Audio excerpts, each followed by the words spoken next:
Pertanyaan berikutnya adalah bagaimana dengan fenomena tampilnya jin di banyak channel YouTube? Kesannya seperti mereka bukan lagi makhluk gaib. Bagaimana menurut Ustaz? Iya, sebenarnya yang harus diperhatikan oleh orang siapapun sebenarnya gini. Gaib itu ada dua. Gaib idofi sama gaib hakiki. Gaib idofi itu kayak mamanya zamannya Rasul tidak ada pesawat terbang, sekarang sudah ada. Itu idofi. Gaib itu sesuatu yang belum ada pada waktu itu, ada di berikutnya. Itu idofi. Kemudian yang hakiki, gaib hakiki itu apa? Gaib hakiki itu Allah, itu gaib hakiki, manusia nggak akan sampai. Kemudian surga neraka itu gaib hakiki. Kemudian malaikat itu gaib hakiki bagi hampir semua orang. Tapi ya kecuali Nabi Rasul itu beda. Nah inilah yang harus dibedakan. Jadi gaib hakiki bagi orang, tapi gaib hakiki belum tentu bagi Rasul. Contoh, ya contoh aja. Kita membuka diri. Pada waktu Rasulullah perang Badar, Allah menurunkan, jelas sekali di dalam Al-Quran, Allah menurunkan para malaikat untuk membantu Rasulullah. Dan musuhnya melihat malaikat itu temannya Rasul, itu melihat.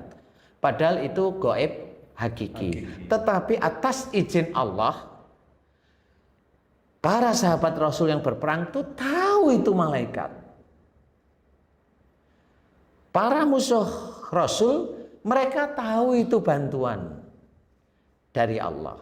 Nah, inilah yang harus kita pikirkan bahwa Allah itu punya cara untuk mengetahui.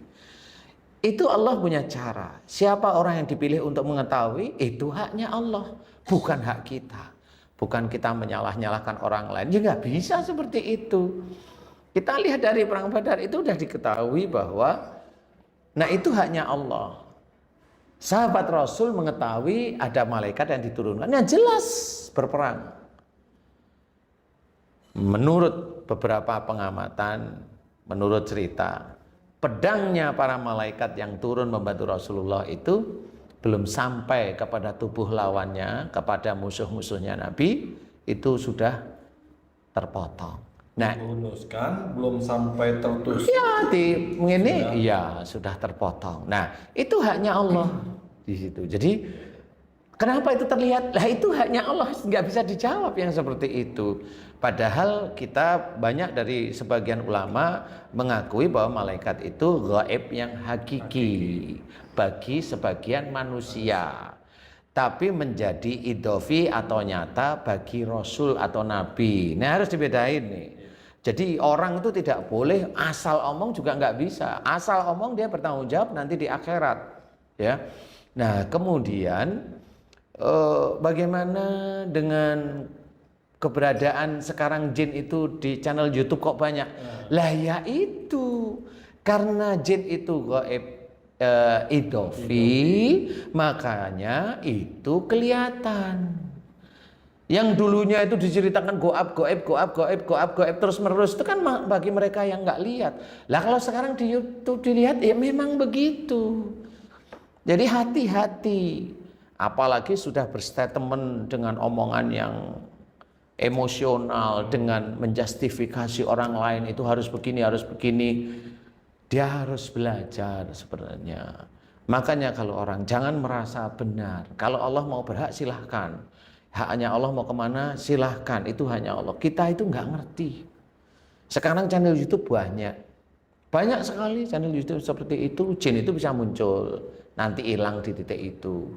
Jin itu bisa ada beberapa channel YouTube itu yang orang itu ditangsang, diloncatin ke pohon sama jin dan barengan, dan videonya itu jelas dari mulai dia video biasa dia ditangsangin ke pohon, semuanya masih on itu loh kok sudah di pohon semua. Nah, itu ya kerjaan jin.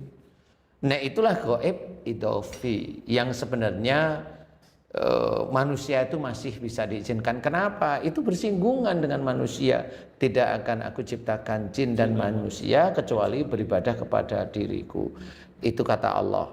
Jadi sebenarnya jin dan manusia itu berdekatan. Cuma memang ada orang yang tidak atau belum diizinkan oleh Allah Ta'ala melihat jin, itu hanya Allah. Sama seperti orang terlahir normal seperti kita. Tapi kan ada orang yang terlahir cacat.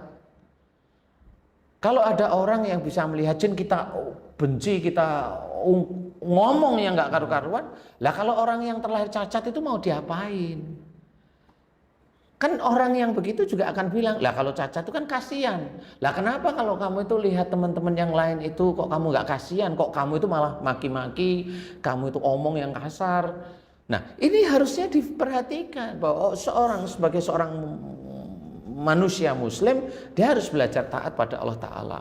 Ngomong pun harus ditata. Kalau dia salah, dia bertanggung jawab di akhirat kelak. Kalau dia merasa benar, dia akan bertanggung jawab di akhirat kelak. Karena apa? Kalau memang menganggap orang itu cacat yang bisa melihat jin, nggak apa-apa. Tetapi solusinya apa? Solusinya diiniin mamanya. Yakin itu bisa selesai. Yakin bisa selesai. Orang terkena sihir, diginiin kata mereka. Yakin itu bisa selesai. Kan gitu pertanyaannya. Jangan sombong dengan yang seperti itu. Semua yang punya hak itu Allah. Jangan sombong. Kenapa? Karena kalau tidak terjadi, apa sebenarnya? Apa yang mau disombongkan kalau tidak terjadi? Yang bisa menyelesaikan itu adalah Allah. Nah, inilah yang harus kita ketahui bahwasanya kalau dianggap orang yang melihat jin itu cacat, seperti manusia yang cacat, ya harus dicari solusinya. Bukan dihujat, bukan di ini. Bukan seperti itu. Lah kalau pertanyaan saya balik, apakah orang itu ada jinnya apa enggak? Bisa dia nggak jawab? Bisa nggak dia jawab? Nggak paham ya. Kita kan pernah ngobrol dengan Ustadz Zaki. Dia yang pobi dengan durian itu jin semua di dalam hati sama pikirannya. Yang mutah. mempengaruhi. Iya itu yang mempengaruhi. Dia nggak suka sama durian, lihat bentuknya durian langsung mutah, langsung mual mutah. Itu apa? Itu jin sebenarnya. Lah kalau kita bilang itu jin kemudian ya kalau mau diselesaikan ya silahkan. Bisa nggak? Kan pertanyaannya begitu. Jangan asal bilang oh ini bisa diginiin. Yakin bisa. Yang punya hak bisa dan pasti itu Allah. Kita itu banyak berusaha.